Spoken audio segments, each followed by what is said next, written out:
A grenadier was originally a specialized soldier, first established as a distinct role in the mid to late 17th century, for the throwing of grenades and sometimes assault operations. At that time grenadiers were chosen from the strongest and largest soldiers. By the 18th century, dedicated grenade throwing of this sort was no longer relevant, but grenadiers were still chosen for being the most physically powerful soldiers and would lead assaults in the field of battle. Grenadiers would also often lead the storming of fortification breaches in siege warfare. Certain countries such as France and Argentina established units of horse grenadiers, and for a time the British Army had horse grenadier guards. Like their infantry grenadier counterparts, these horse-mounted soldiers were chosen for their size and strength. Origins. The concept of throwing grenades may go back to the Ming Dynasty, when Chinese soldiers on the Great Wall were reported to be using this weapon. The earliest references to these grenade-throwing soldiers in Western armies come from Austria and Spain.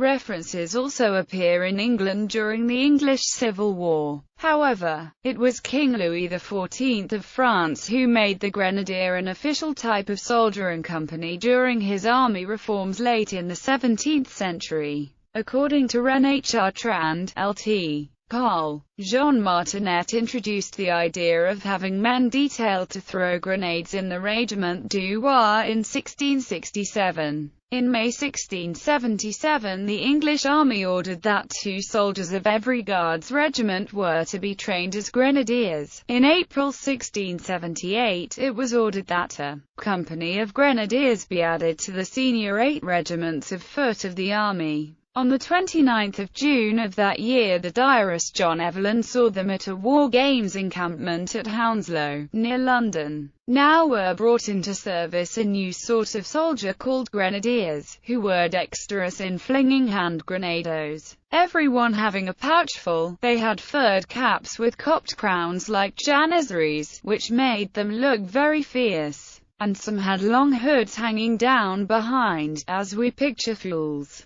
Their clothing being likewise piebald, yellow and red. Grenades. The grenadiers had to be tall and strong enough to hurl these heavy objects far enough so as not to harm themselves or their comrades, and disciplined enough to stand at the forefront of the fight, light the fuse and throw at the appropriate moment to minimize the ability of an enemy to throw the grenade back. Understandably, such requirements led to grenadiers being regarded as an elite fighting force. Early distinctions of dress and equipment. The wide hats with broad brims characteristic of infantry during the late 17th century were discarded and replaced with caps. This was originally to allow the grenadier to sling his musket over his back with greater ease while throwing grenades. Additionally, a brimless hat permitted the grenadier greater ease in throwing the grenade overhand. By 1700, grenadiers in the English and other armies had adopted a cap in the shape of a bishop's mitre, usually decorated with the regimental insignia in embroidered cloth. In addition to grenades, they were equipped with contemporary long arms.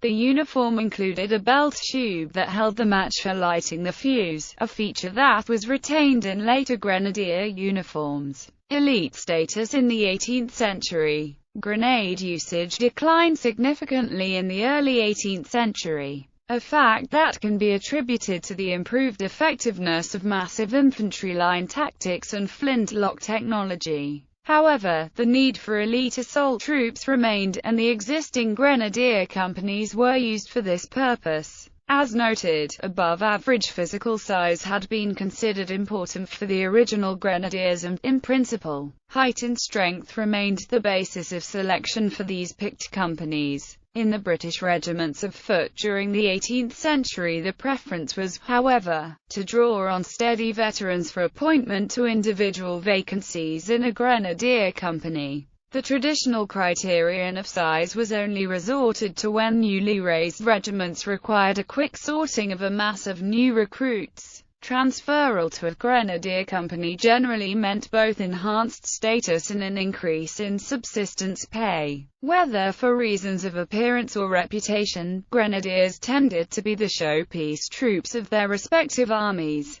In the Spanish army of the early 19th century, for example, grenadier companies were excused routine duties such as town patrols but were expected to provide guards at the headquarters and residences of senior officers. When a regiment was in line formation, the Grenadiers were always the company which formed on the right flank. In the British Army, when trooping the colour, the British Grenadiers March is played no matter which regiment is on the parade ground, as the colour party stands at the right-hand end of the line, as every regiment formerly had a company of grenadiers at the right of their formation. Headgear. As noted above, grenadiers were distinguished by their headgear from the ordinary musketeers who made up the bulk of each regiment of foot. While there were some exceptions, the most typical grenadier headdress was either the mitre cap or the bearskin. Both began to appear in various armies during the second half of the 17th century, because grenadiers were impeded by the wide-brimmed infantry hats of the period when throwing grenades. The cloth caps worn by the original grenadiers in European armies during the 17th century were frequently trimmed with fur. The practice fell into disuse until the second half of the 18th century, when grenadiers in the British, Spanish and French armies began wearing high fur hats with cloth tops and, sometimes, ornamental front plates. The purpose appears to have been to add to the apparent height and impressive appearance of these troops both on the parade ground and the battlefield. The mitre cap, whether in stiffened cloth or metal, had become the distinguishing feature of the grenadier in the armies of Britain, Russia, Prussia and most German states during the late 17th and early 18th centuries.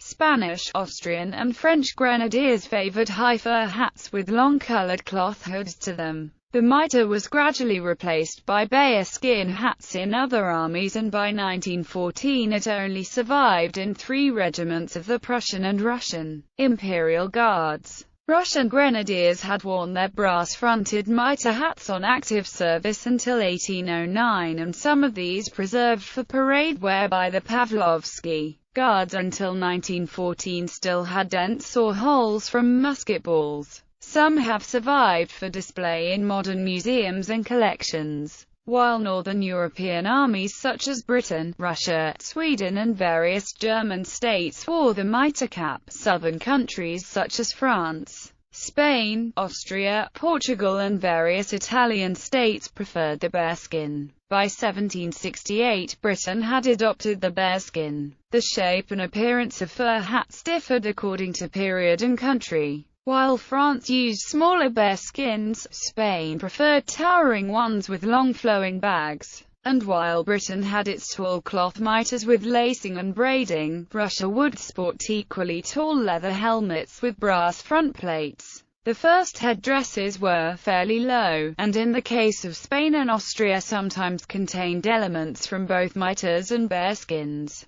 At the beginning of the 18th century and briefly during the 1770s, French grenadiers wore tricorn hats, rather than either the mitre or fur cap.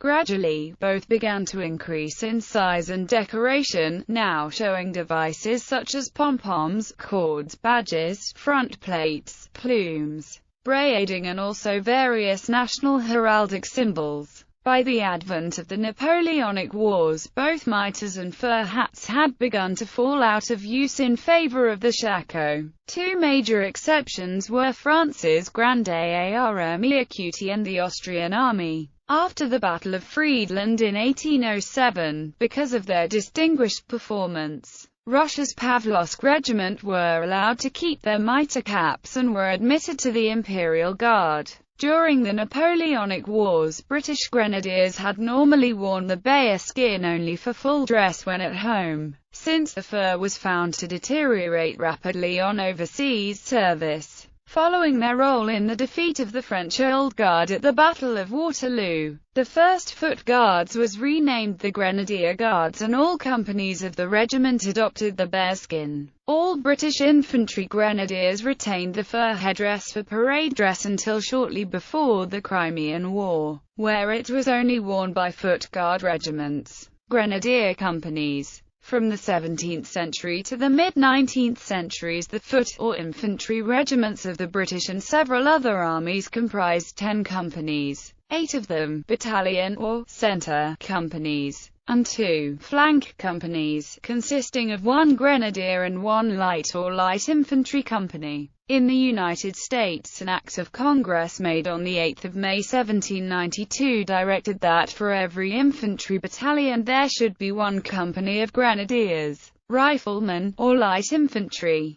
On occasion, the grenadier and light companies could be brigaded together into separate grenadier and light infantry battalions for assaults or skirmishing respectively. Each of the line infantry regiments of the Austrian army of this period included a grenadier division of 2 companies, separate from the fusilier companies which made up the bulk of the unit. The grenadier companies were frequently detached from the parent regiment and grouped into composite grenadier battalions for a particular campaign or purpose. The Russian Imperial Army of the 18th century followed a different line of development. Prior to 1731, grenadiers made up 5 separate regiments. These were disbanded prior to the outbreak of war with Turkey, and picked infantrymen were transferred to one of 2 grenadier companies incorporated in each line infantry regiment. In 1756, each of these grenadier companies was brought together in 4 permanent grenadier regiments. This policy of maintaining a separate corps of grenadiers continued until the Russian Revolution of 1917. With the standardization of training and tactics, the need for separate grenadier companies at regimental level had passed by the mid-19th century, and the British, French and Austrian armies phased out these subunits between 1850 and 1862. Grenadier regiments. The term grenadier was retained or adopted by various elite infantry units, including Potsdam Grenadiers, the Granatieri di Sardegna in Italy, the Foot Grenadiers, Fusilier Grenadiers, Tirailleur Grenadiers and Horse Grenadiers of the French Imperial Guard, the Imperial Russian Grenadier, Leibgardes Regiment, Britain's Grenadier Guards and the 101st Grenadiers. The latter was part of the British Indian Army and claimed to be the first and oldest grenadier regiment in the British Empire. In 1747, the grenadier companies of a number of disbanded French infantry regiments were brought together to form a single permanent unit, the Grenadiers de France. During the American Revolution of 1775 to 1783, the Connecticut 1st Company Governor's Foot Guards and the 11th Regiment of Connecticut Militia had grenadier companies. New York City also had a grenadier unit, as did South Carolina, the elite 1st South Carolina Regiment, raised and commanded by Charles Cotesworth Pinckney. In Mexico, Antonio López de Santa Anna created the Grenadier Guards of the Supreme Power on 7 December 1841. The formation remained in service until 1847. A Toronto militia unit was renamed the 10th Royal Grenadiers in 1881, then later became the Royal Regiment of Canada. In 1914, the Imperial German and Russian armies included a number of grenadier regiments. In the Russian army, these comprised the Grenadier Guards Regiment as well as the Grenadier Corps of 16 regiments. 5 regiments of the Prussian Guard were designated as Guard Grenadiers, and there were an additional 14 regiment of Grenadiers amongst the line infantry of the German Empire. In both the Russian and German armies, the Grenadier regiments were considered a historic elite, distinguished by features such as plumed helmets in full dress, distinctive facings or special braiding. Their role and training, however, no longer differed from that of the rest of the infantry.